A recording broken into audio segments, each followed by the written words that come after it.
Very good morning, students. Welcome to e-learning classes of accountancy.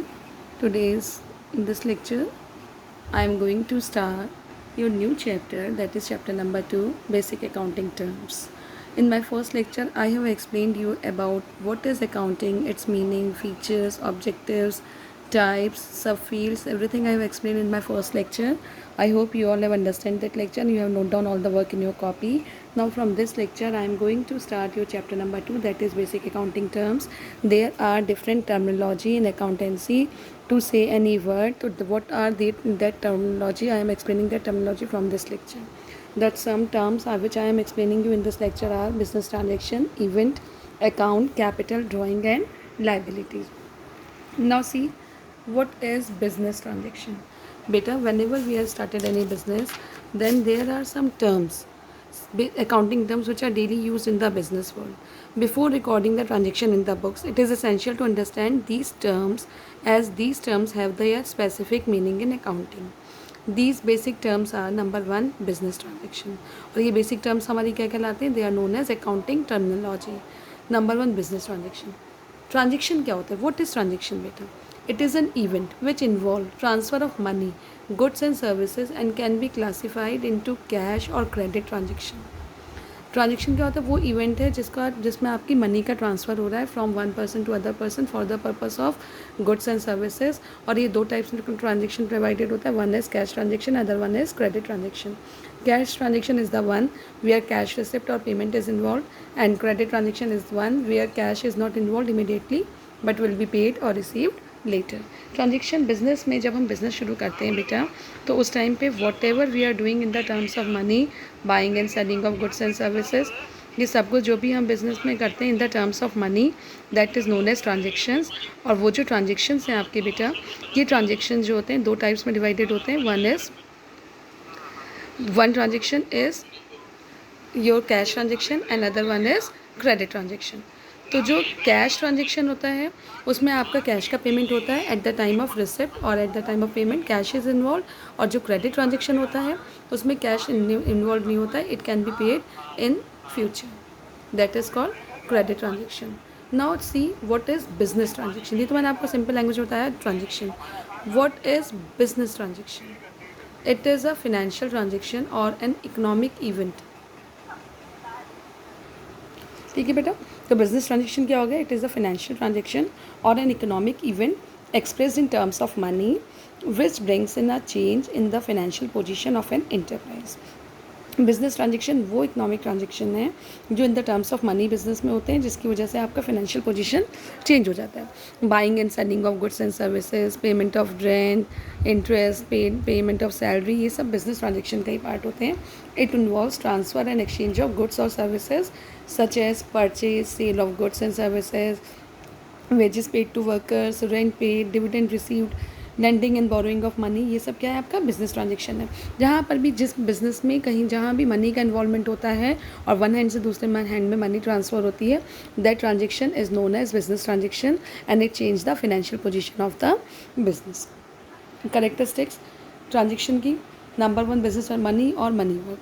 Business transaction money के terms में होता है. It is basically concern with money or money work received from sale of goods or provision of services. Number 2, exchange of goods or services. It arises out of exchange of goods and services.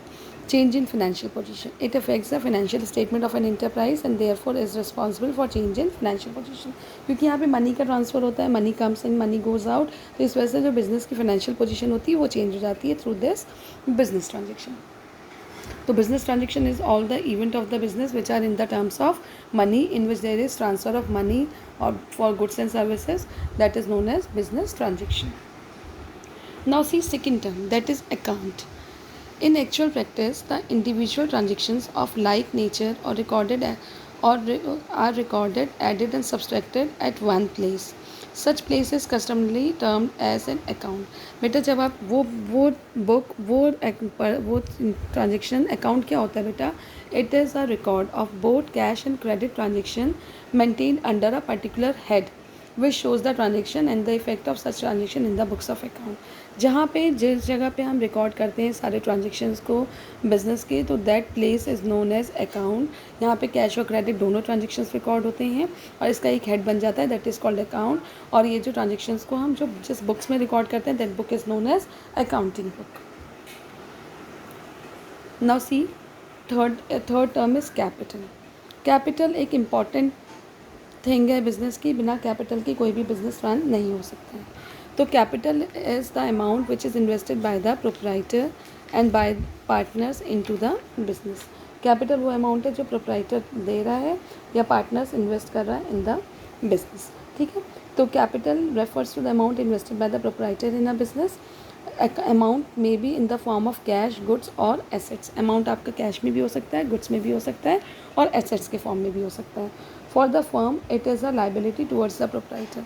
और capital एक liability होती है क्योंकि इसमें investment कौन करता है, businessman करता है। और ये लाइबिलिटी होती है फर्म की कि वो उस बिज़नेस को एक्सपेंड करे और उस मनी को इंक्रीज़ करे। If the business earn profit or proprietor partners invest additional amount, the amount of capital increases in the business. अगर प्रॉफिट अर्न होता है तब भी कैपिटल की अमाउंट बढ़ जाती है, या प्रोप्राइटर इन्वेस्ट करता है कुछ एडिशनल अमाउंट तब भी कैपिटल की अमाउंट बढ़ जाती है। On the other hand, if the business incurs losses or amount is withdrawn, the amount of capital decreases। अगर बिजनेस में लॉसेज हो रहे हैं या अमाउंट विड्रॉन हो रही है तो अमाउंट ऑफ कैपिटल डिक्रीज हो जाती है। तो capital is also known as owner's equity or net worth which is computed as excess of assets over liabilities. और कैपिटल को हम कैसे कंप्यूट करते हैं, इसका एक फॉर्मूला है, capital is equals to assets minus liabilities, that is your capital. इसको हम ओनर इक्विटी भी बोलते हैं और नेटवर्थ भी कहते हैं बिजनेस का। Now see the next term, that is called drawing.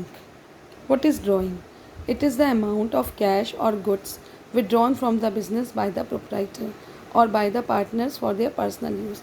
अगर बिजनेस से कोई भी पैसा, प्रोप्राइटर आर द बिजनेसमैन, अगर बिजनेसमैन बिजनेस से कोई भी मनी विड्रॉल कर रहा है या गुड्स को विड्रॉल कर रहा है for the personal use, not for the purpose of business, तो that is known as drawing. Sorry, that is known as drawing. Drawing क्या होता है, पर्सनल यूज़ के लिए विड्रॉन होती है amount. Such an amount reduces the amount of investment or capital of the owner of the business. और जितनी amount withdrawn करता है बिजनेस से फॉर पर्सनल यूज़, वो उसकी कैपिटल को रिड्यूस कर देता है। तो drawing is the amount or goods which is withdrawn by the proprietor or businessman for the personal use and therefore is shown as deduction from the capital. और drawing जो है, अगर अमाउंट विड्रॉन होती है तो उसको हम कैपिटल में से माइनस कर देते हैं क्योंकि ये कैपिटल की वैल्यू को रिड्यूस कर देते हैं। Now see next, liabilities. It refers to the financial obligation or डेप्ट which are business owes to others. Financial liabilities वो फाइनेंशियल ऑब्लिगेशन या डेप्ट है जो बिजनेस दूसरे के लिए ओव कर रहा है। That amount is liable to pay others such as loan. और बिजनेसमैन ये लाइबल है इस अमाउंट को पे करने के लिए, चाहे वो लोन्स के फॉर्म में हो या बैंक से लोन ले रहे हो या किसी और पर्सन से ले रहे हो या क्रेडिटर्स आपको गुड सप्लाई कर रहा है फॉर ऑन क्रेडिट बेसिस, तो वो सब क्या है, आपका लाइबिलिटीज़ का पार्ट होती है। लाइबिलिटीज़ आपकी वो अमाउंट है जो आप पे करना है to the outsider of the firm. Liabilities are the responsibilities, financial obligation or डेप्ट which are businessman owes to other. These liabilities are classified as internal और external liabilities. Liabilities two parts में divided है बेटा, internal liability और external liability.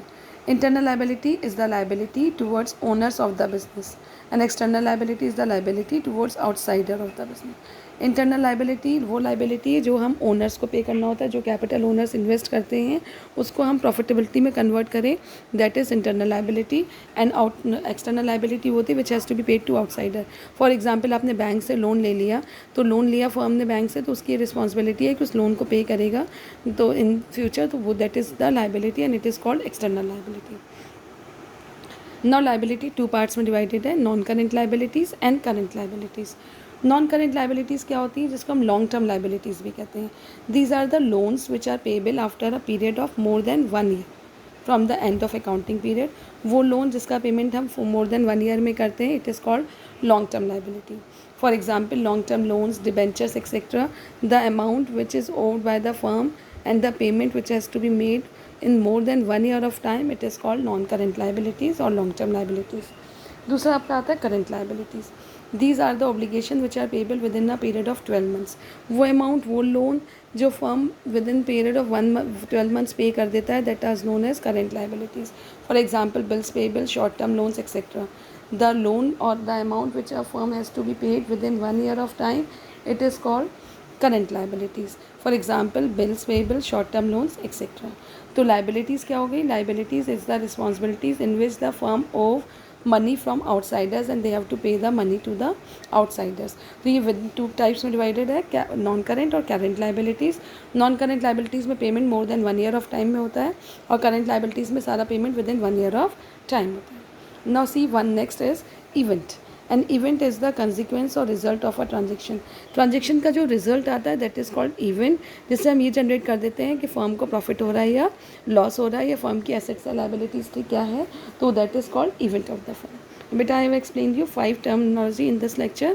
Now in my next lecture I will going to explain the remaining terminologies. I hope you all have understand. These terminologies are the accounting terminology जो accounting language में use होती है. And we don't say asset, property होती है business की, लेकिन हम property word use नहीं करते, we use asset. Same, liabilities are the obligation or responsibility of the business, debt of the business, but we say liabilities of the business. So there are some terms in which accounting is used. That terms are known as accounting terminology. I hope you all have understand. Thank you beta. Have a nice day.